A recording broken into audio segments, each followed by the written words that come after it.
3/4 سے زیادہ میجورٹی لے کر انتخابات میں کامیابی حاصل کی تھی.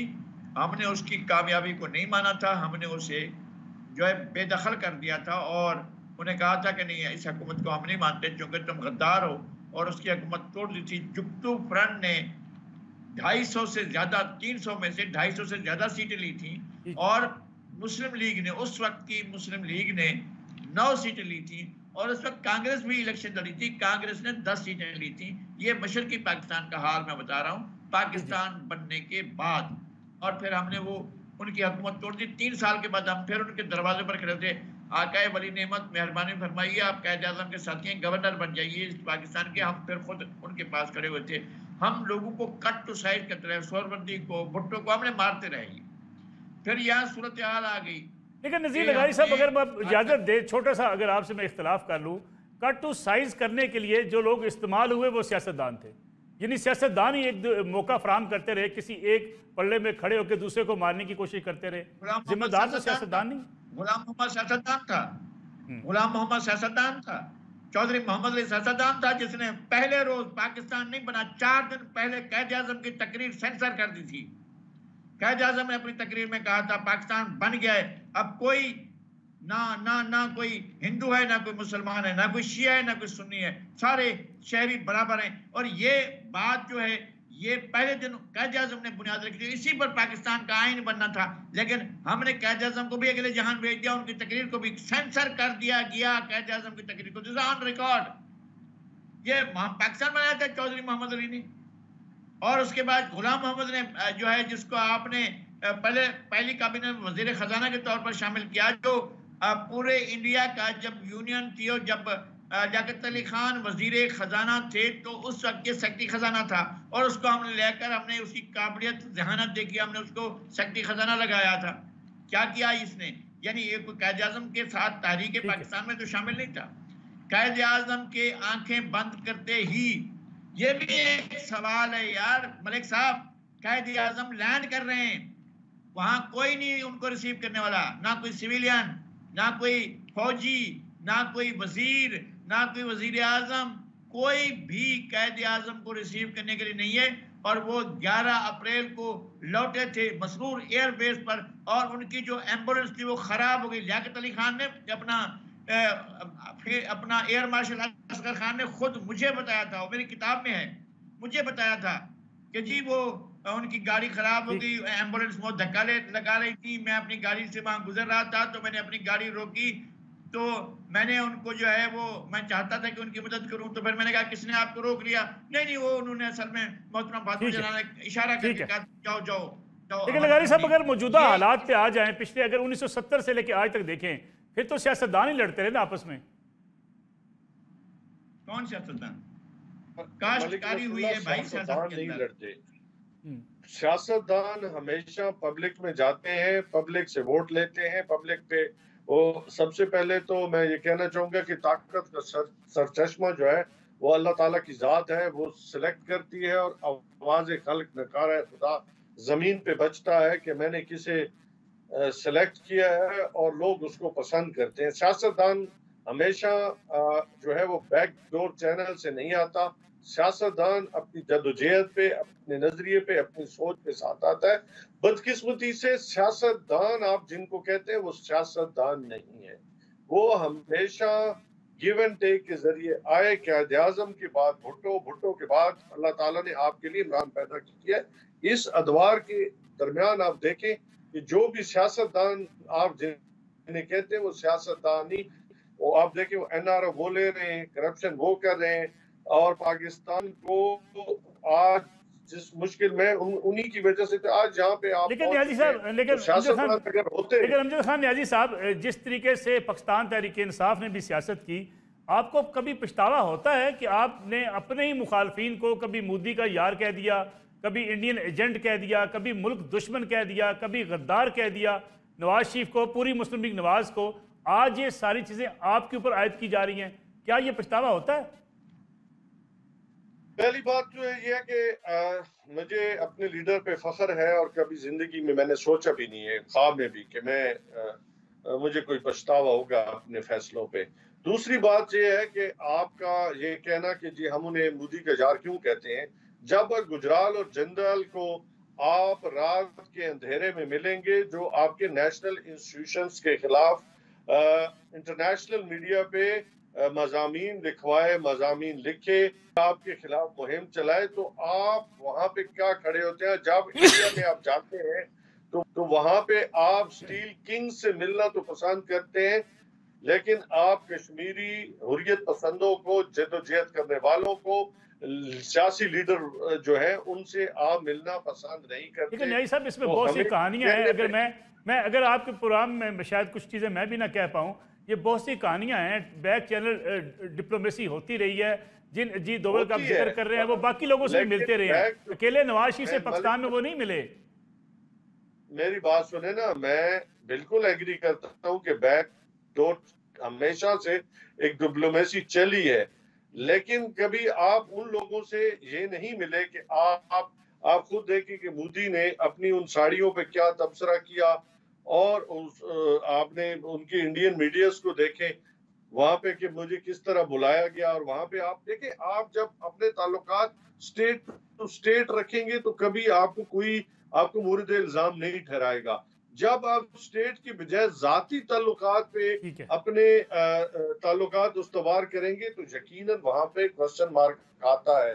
میں کسی کی حب الوطنی پہ کوسچن مارک نہیں ڈالنا چاہتا، لیکن دیکھیں کہ جب یہی وہ اپنا آج کل پکڑا ہوا ہے، کیا نام ہے اس کا، جو ہینڈلر تھا جو بلوچستان سے پکڑا گیا تھا، دہشت گرد تھا، جس کو اسی ہم سے پہلے کی گورنمنٹ تھی، لیکن اس کو آپ نے انٹرنیشنل میڈیا میں اس کو آپ کو لے کے ہی نہیں گئے تھے، کہ حالانکہ ہمیں لے کے جانا چاہیے تھا عالمی عدالت انصاف کے اندر، کہ ان لوگوں نے، اور پھر وہاں پہ ہمارا مقدمہ کمزور پوزیشن میں ایک دفعہ چلا گیا تھا، الحمدللہ پاکستانیوں نے پھر لڑا، اور پھر آپ نے آج اس کو جو ہے، ورنہ آپ جس پوزیشن میں آ گئے تھے آپ کو تو چھوڑنا پڑ جانا تھا، لیکن میں سمجھتا ہوں کہ پاکستان کی سٹیٹ نے پھر دوبارہ میں اپنے آپ کو ریوائیو کیا، اور آج اس پوزیشن میں ہے کہ آپ نے ان کے کرتوتوں کو دنیا کے سامنے رکھا ہے انڈیا کے، کہ ہم کہیں پہ بھی انٹروین نہیں کر رہے۔ دہشت گردی اگر بلوچستان میں آ رہی ہے تو انڈیا کرا رہا ہے،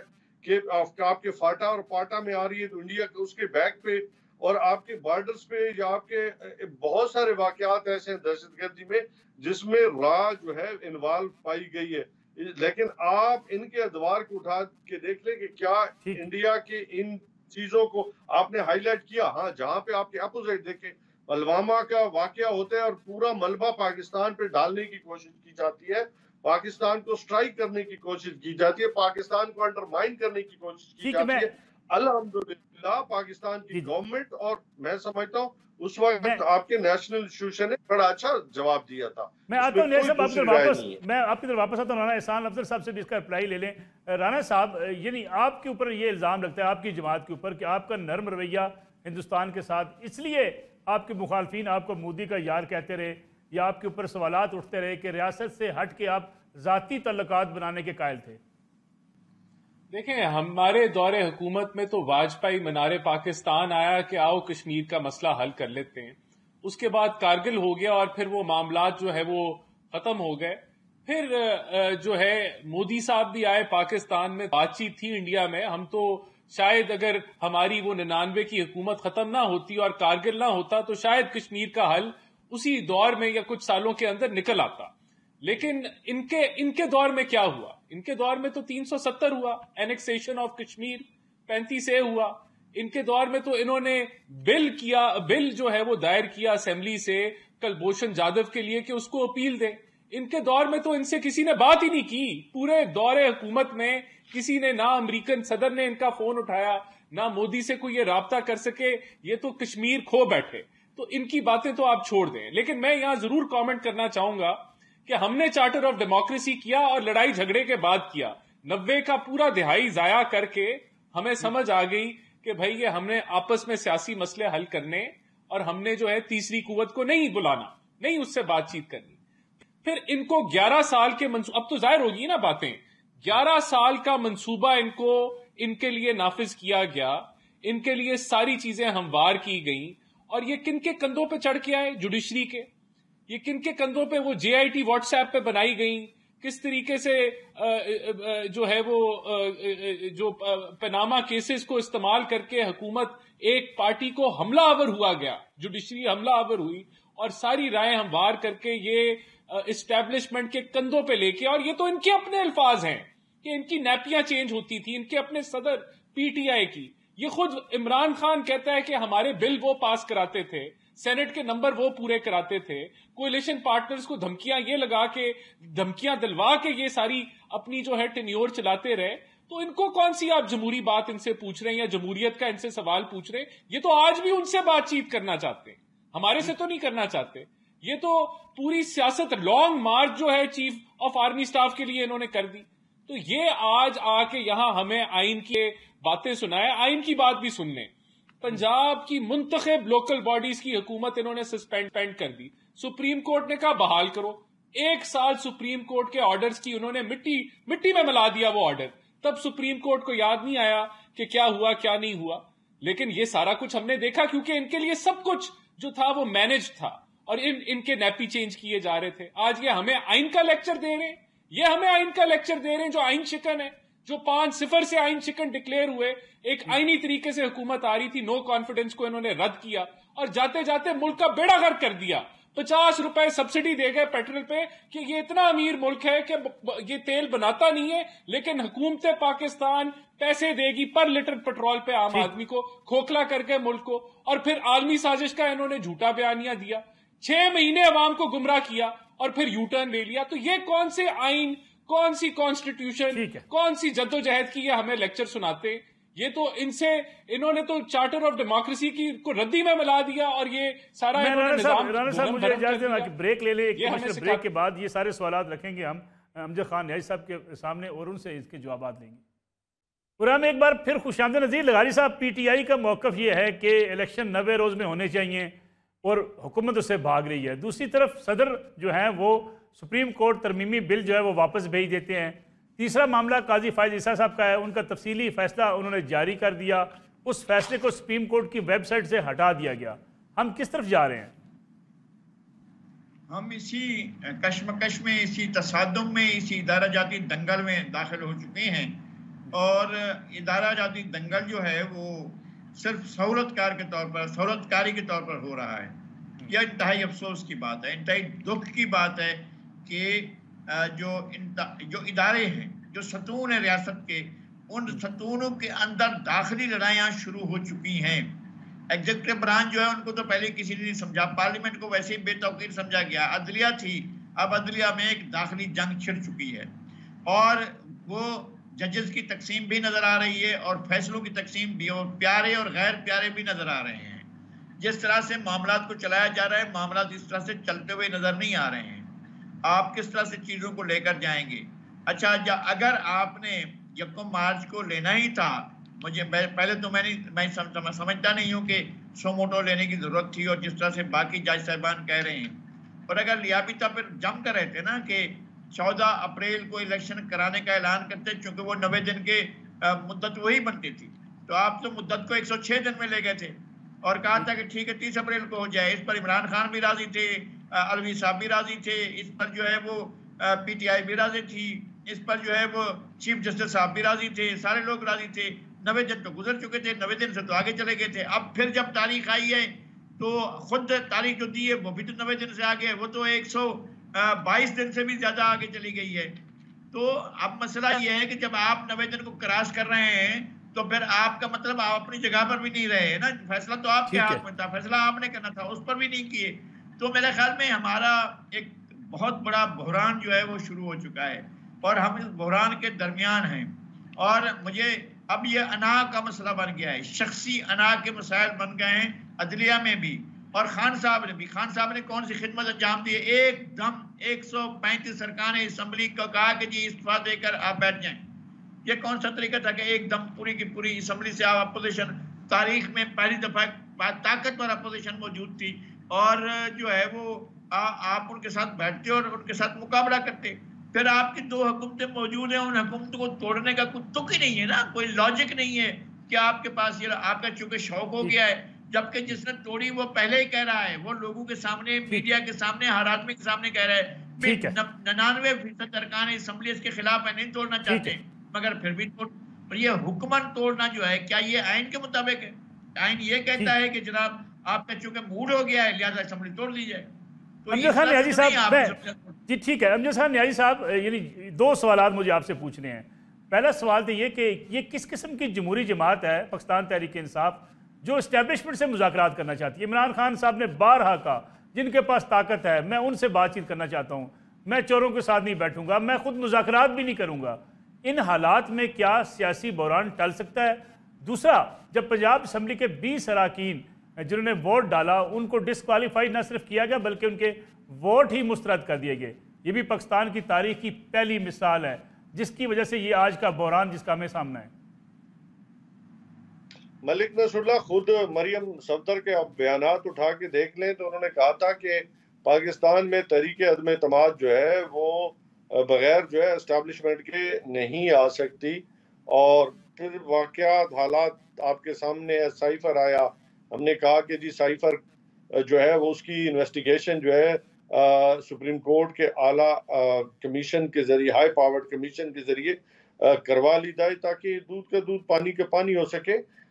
ہم اس لیے کہتے ہیں کہ جس کو یہ خود اپنے لیے جو ہے وہ سیم پیج قرار دے دیتے ہیں، تو ہم اس لیے چاہتے ہیں کہ ادارے اپنا ایک اگر رول ادا کرنا چاہتے ہیں کہ پاکستان میں سٹیبلٹی آئے، پاکستان میں جو ہے ایک صاف اور شفاف الیکشن کی طرف بڑھا جا سکے تاکہ ہم آگے کی طرف موو کریں۔ ہم یہ نہیں چاہتے کہ کوئی الیکشن کو ہم کو مینوپولیٹ کرنا چاہتے ہیں یا الیکشن کو اپنی فیور میں مینوور کرنا چاہتے ہیں۔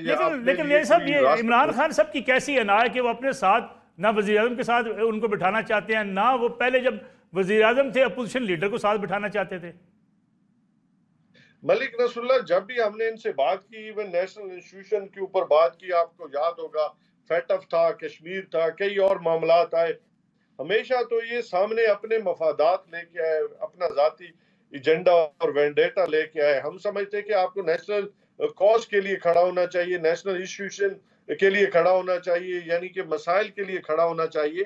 لیکن بدقسمتی سے جب بھی ہم نے بات چیت کا دروازہ کھولا تو سامنے ایک ہی بات نکلی کہ ہمیں این آر او دیا جائے، ہمیں سپیس دی جائے کہ ہم اس سے لیکن آپ ساتھ بٹھا لیتے نیازی صاحب، آپ ان کو ساتھ بٹھا لیتے، پبلک کو بتاتے، عوام کو۔ ہمیشہ ہم نے مذاکرات کے دروازے کبھی بھی بند نہیں کیے تھے، لیکن ہم نے ایک شرط رکھی تھی کہ کرپشن کیسز کے اوپر، این آر او کے اوپر بات چیت نہیں ہوگی، لیکن ان کا ہمیشہ ایجنڈا ایک ہی ہوتا تھا، وہ میں نے آپ کو بات بتا دیا کہ ذاتی مفاد یا ان کے اپنے کیسز تھے وڈرا کرانے تھے، یا کیسز انسٹیٹیوشنز کو یا اداروں کو یہ کہنا تھا ہوتا تھا کہ جی آپ ہاتھ ہولا رکھیں، تو یہ ہمارے لیے معاملہ جو ہے وہاں پہ آ کے رک جاتا تھا۔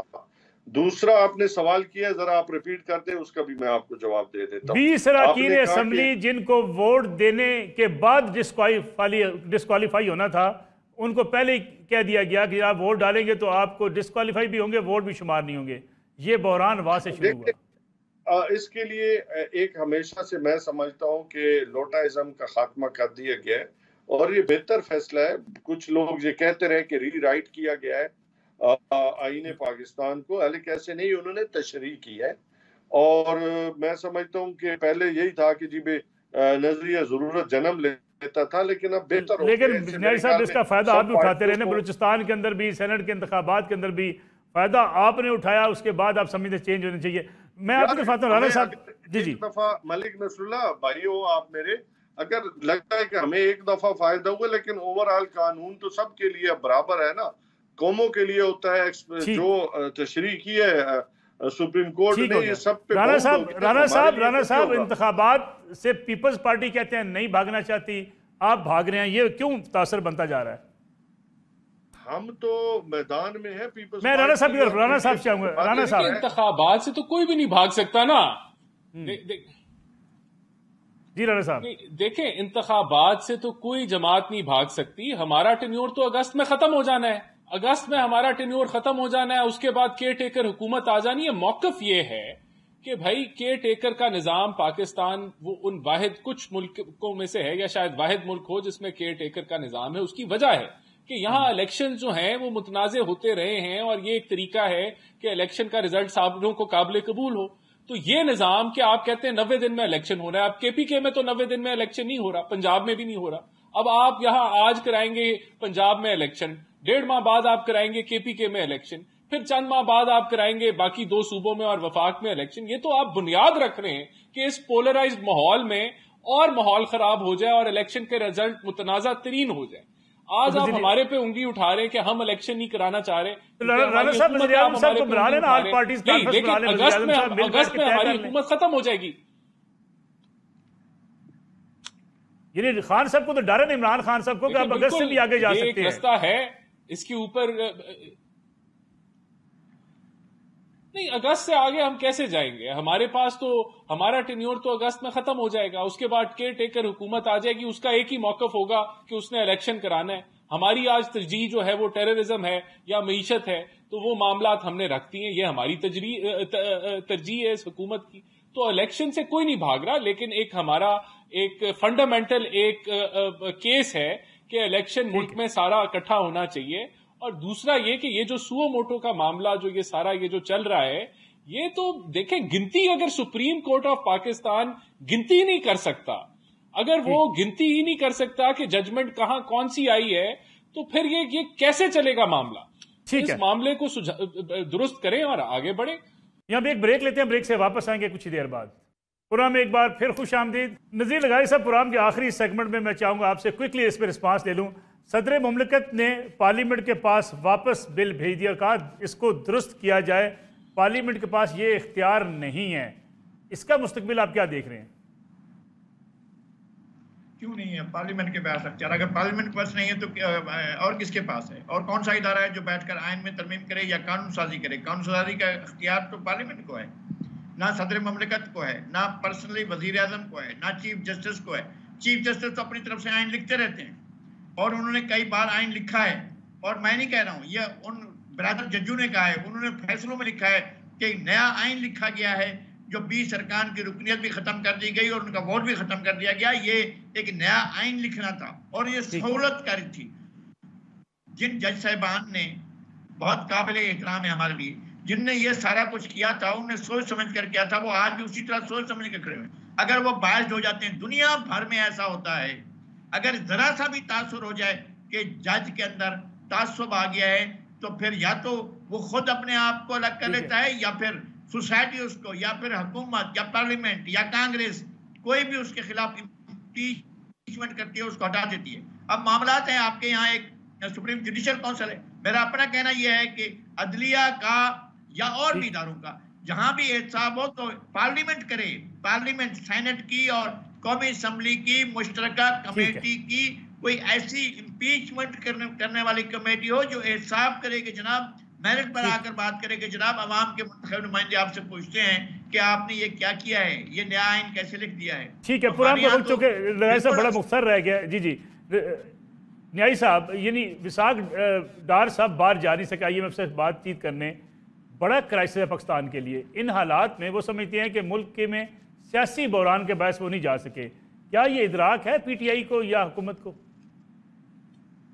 دیکھیں, ہم تو رجیم چینج سے پہلے اور رجیم چینج کے بعد ہر سطح پہ, ہر فورم پہ, ہر جگہ پہ پورے پاکستان میں پچھلے 12 ماہ سے یہی کہنا چاہ رہے ہیں کہ خدا کے بندو, جب تک پاکستان کے اندر سٹیبلٹی نہیں آئے گی, پاکستان کے اندر فعال ادارے نہیں ہوں گے, آپ کو کسی نے کچھ نہیں دینا, بلکہ آپ کے سامنے وہ شرائط رکھنی ہے جو آپ افورڈ ہی نہیں کر سکتے. پاکستان کی عوام پہ آپ بوجھ بڑھاتے چلے جائیں گے. آپ جتنی جو کہتے تھے کہ جی ماشاءاللہ ہماری ٹیم اتنی ہارڈ ورکنگ ہے, اٹھا کے رکھ دے گی, ڈالر نیچے زمین پہ پٹک دے گی, لیکن آپ خود زمین پہ آ رہے ہیں, ابھی تک ناک کے بل گرے ہوئے ہیں. اور وہ کیا, ان کے جو مفتاح اسماعیل صاحب کی کمنٹری سنے تو خود ان کا چہرہ اس نے بتا دیا ہے کہ ہمیں IMF ہمارے ساتھ کیا کر رہا ہے. اور ہماری کارکردگی جو میں نہیں کہتا, مفتاح اسماعیل ان کا اپنا مسلم لیگ نون کا کہتا ہے کہ ہماری کارکردگی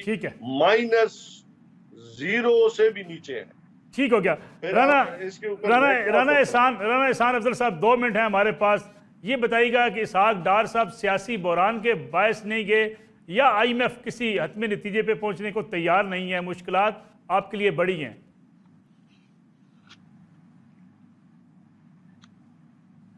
دیکھیں آئی ایم ایف تو اب ہم کلوزنگ کی طرف جا رہے ہیں انشاءاللہ تعالی. ہمیں سعودی عربیہ سے جو گارنٹی چاہیے تھی آئی ایم ایف کو وہ انہوں نے آئی ایم ایف کو دے دی ہے, باقی یو اے ای کی بھی آ جائے گی.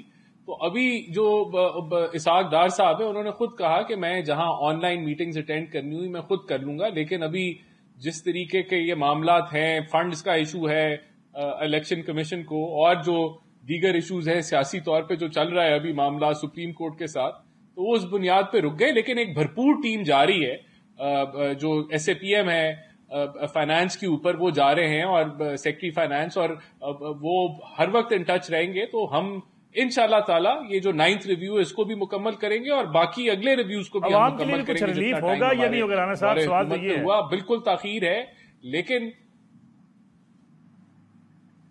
دیکھیں بات یہ ہے کہ جو ملک کے حالات ہیں, جو دنیا میں حالات ہیں, اس کے اندر کوئی حکومت, یہ جو خاص طور پہ 1 سال کی حکومت ہے, وہ خوشی سے نہ بجلی کا ریٹ مہنگا کرتی ہے, نہ گیس کا, نہ پیٹرول کا, نہ ان ساری چیزوں کا. یہ ہم نے مجبوری کے فیصلے تھے, جو نہ کرتے تو ملک دیوالیہ ہوتا, اور دیوالیہ ہوتا تو یہ قیمتیں آج سے 4-5 گنا ہوتی. یہ وہ فیصلے, یہ وہ گند ہے بہت شکریہ پی ٹی آئی نے ڈالا, اور ہمیں صاف کرنا پڑا. اور امجد خان نیازی صاحب ہمارے ساتھ موجود تھے. ناظرین یہ آج کا پروگرام تھا, انشاءاللہ آپ کی خدمت میں کل دوبارہ حاضر ہوں گے. اجازت دیجیے, اللہ حافظ.